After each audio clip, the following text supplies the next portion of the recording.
میں دیکھ لوں کہ یہ غلاموں اور غریبوں کے ساتھ احسان کرنے والا ہو۔ بچہ لینے کے بعد حلیمہ سعدیہ کی 3 راتیں مکہ میں خیمے میں گزری ہیں، کیونکہ سارے قافلے کے ساتھ ہی واپس گاؤں جانا ہے۔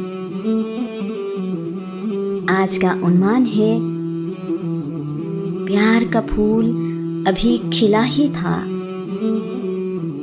پیار کا پھول ابھی کھلا ہی تھا۔ رسول اللہ اب بی بی آمینہ کے پاس آ گئے ہیں۔ یہ 577 عیسوی کا زمانہ ہے۔ بی بی آمینہ کی زندگی اپنے بیٹے کے ارد گرد گھومتی ہے۔ اب انہیں اپنے بیوہ ہونے کا غم نہیں رہا۔ اب انہیں دن رات لمبے نہیں لگتے۔ عرب میں دوسرا تیسرا نکاح عام ہے۔ بہت کم عورتیں ہیں جو دوسرا یا تیسرا نکاح نہیں کرتی۔ بی بی آمینہ نے عبداللہ کی وفات کے بعد دوسرا نکاح نہیں کیا۔ بیٹا نظر آتا ہے تو سب پریشانیاں بھول جاتی ہیں۔ پیارا سا بیٹا گھر میں چلتا پھرتا نظر آتا ہے، اپنے دادا دادی چچاؤں پھوپھیوں سب سے پیار لے رہا ہے، اپنے ہم عمر بچوں کے ساتھ کھیلتا ہے۔ رسول اللہ کے چچا حمزہ آپ کے ہم عمر ہیں۔ جناب حالہ سے عبد المطلب کی ایک بیٹی صفیہ بنت عبد المطلب بھی ہیں، جو رسول اللہ سے 2 سال چھوٹی ہیں۔ عباس بن عبد المطلب بھی ان بچوں میں ہی نظر آتے ہیں۔ حارث بن عبد المطلب کا بیٹا ابو سفیان رسول اللہ کا چچا زاد بھائی ہے، اور وہ بھی انہی بچوں کے ساتھ کھیلتا ہے۔ بنی تیم کا عبد الکعبہ بن عثمان بھی رسول اللہ کے ساتھ کھیلنے والے بچوں میں شامل ہے۔ بی بی آمینہ کی زندگی خوشیوں سے اور محبت سے بھرپور ہے۔ پیارا بیٹا، اچھی عادتیں اور ماں سے محبت۔ بی بی آمینہ کے گھر میں بہار تو آنی ہی ہے۔ 1 سال خوشی خوشی پلک جھپکتے گزر گیا ہے۔ رسول اللہ کی عمر اب 6 سال ہے۔ بی بی آمینہ اپنے والدین کے شہر یثرب یعنی مدینہ منورہ جا رہی ہیں۔ رسول اللہ بھی ساتھ ہیں، اور ان کی حبشی کنیز برکہ یعنی ام ایمن بھی۔ یثرب عبد المطلب کا بھی ننہال ہے۔ رسول اللہ اپنی والدہ کے ساتھ 1 مہینے سے یثرب میں ہے۔ مکہ میں پانی ایک نایاب شے ہے۔ یثرب میں رسول اللہ کو تالاب بھی نظر آئے ہیں۔ یہیں رسول اللہ نے پہلی دفعہ پانی میں اپنا عکس دیکھا ہے۔ رسول اللہ نے یثرب میں ہی تیرنا سیکھا ہے۔ یہاں رسول اللہ کی بچوں سے خوب دوستی ہے۔ ایک بچی کا نام انیسا ہے، وہ بھی ان بچوں کے ساتھ کھیلتی ہے۔ یثرب میں بچے ایک مینار کی چوٹی پر بیٹھنے والے پرندوں کو وہاں سے اڑا کر خوش ہوتے ہیں۔ یہ ان بچوں کی تفریح ہے۔ یہ سب کچھ انسانی فطرت اور بچپن کے عین مطابق ہے۔ یثرب رسول اللہ کے لیے خوشی اور کھیل کود کے علاوہ بہت کچھ اپنے اندر رکھتا ہے۔ یثرب کے لوگ چمڑے سے جیکٹ، جوتے اور بچھونے کے گدے بناتے ہیں۔ کچھ لوگوں نے کپڑا بنانے کے لیے کھڈیاں بھی اپنے گھروں میں لگا رکھی ہیں۔ لوہے اور تانبے کے برتن بھی بنتے ہیں۔ یہاں رہنے والے یہودی چاندی اور سونے سے زیورات بناتے ہیں اور برتن بھی۔ یثرب میں رسول اللہ نے نفاست، باریکی اور ہنر مندی سے کام ہوتے دیکھا ہے۔ کھجوروں کے باغ اور انہیں پانی دینے کے لیے کنویں یثرب میں موجود ہیں۔ یہاں کھجوروں کے علاوہ سنگترا، امرود، سیب اور انگور عام ملتے ہیں۔ یہاں سبزیاں بھی وافر تعداد میں ملتی ہیں۔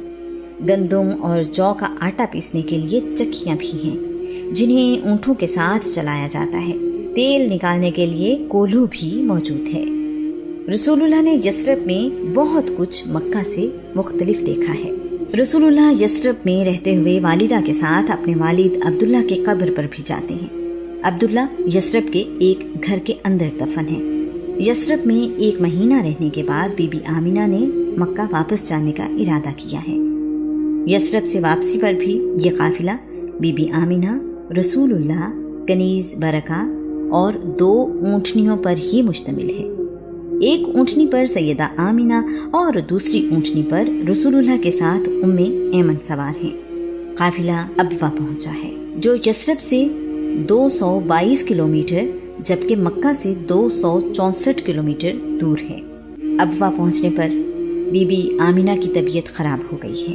ابوا کا علاقہ 12 کلومیٹر لمبا اور 3 کلومیٹر چوڑا ہے۔ اس کے شمال میں ایک پہاڑ ہے اور جنوب میں تقریباً 500 میٹر تک سیاہ ٹیلے ہیں۔ یہ لوگ ابوا میں رک گئے ہیں۔ یثرب میں مچھر پائے جاتے ہیں اور یہاں آنے والوں کو بخار ہو جاتا ہے۔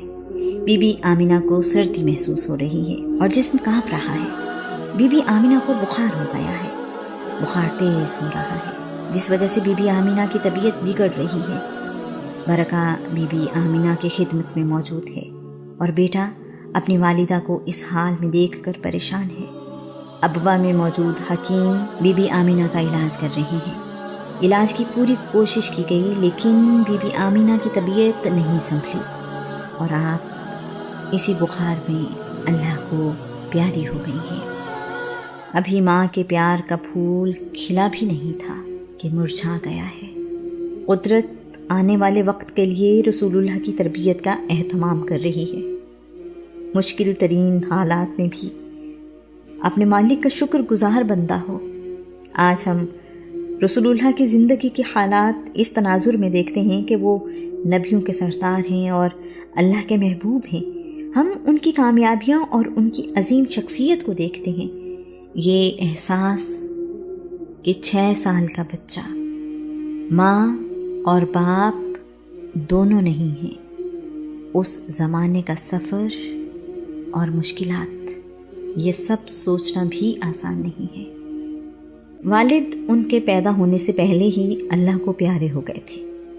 ماں جس کا پیار ابھی ملا ہی تھا، رسول اللہ کو اپنی والدہ کے ساتھ رہتے ہوئے ابھی 1 سال ہی گزرا ہے کہ وہ بھی ساتھ چھوڑ گئی ہیں۔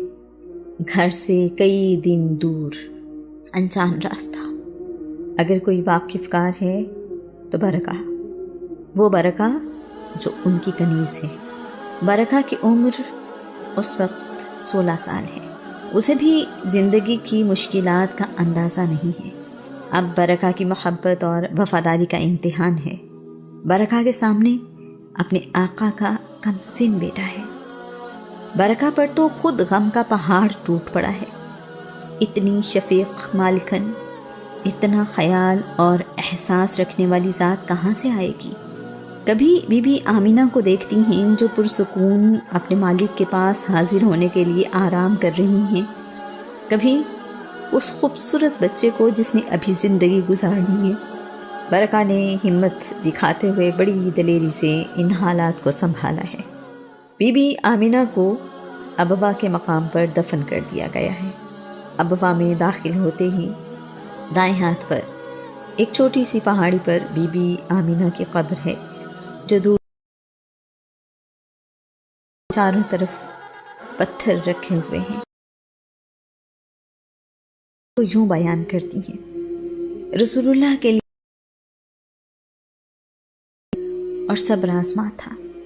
رسول اللہ اپنی والدہ کی وفات پر روئے، خوب روئے، بار بار روئے، اپنی والدہ اور ان کی محبت کو یاد کر کے روتے رہے، اپنی والدہ کی قبر کے پاس بیٹھ کر روتے رہے۔ بی بی آمینہ کو دفن کرنے کے بعد مکہ کی طرف سفر شروع ہوا تو رسول اللہ واپس دوڑے۔ میں بھی رسول اللہ کے پیچھے پیچھے دوڑی۔ میں آوازیں دے رہی تھی۔ رسول اللہ اپنی والدہ کی قبر کے پاس جا کر رک گئے، ایک بار پھر رونے لگے۔ میں بے بس تھی۔ رسول اللہ کو دیکھ کر میں بھی روئی اور خوب روئی۔ میرے خدا، میں کیا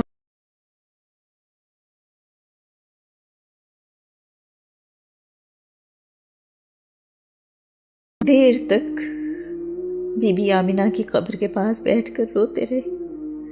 آخر کار خاموش ہوئے تو میں نے رسول اللہ کو ساتھ لے کر ایک دفعہ پھر مکہ کا سفر شروع کیا۔ برکہ کے لیے بھی یہ لمحے بہت مشکل ہے۔ ایک طرف مالکن کی دیار غیر میں وفات تو دوسری طرف 6 سال کا کم سن بچہ جس نے اپنے والد کو دیکھا بھی نہیں ہے۔ اس کم عمر میں برکہ کے لیے یہ سب کچھ اتنا مشکل ہے کہ بیان سے باہر۔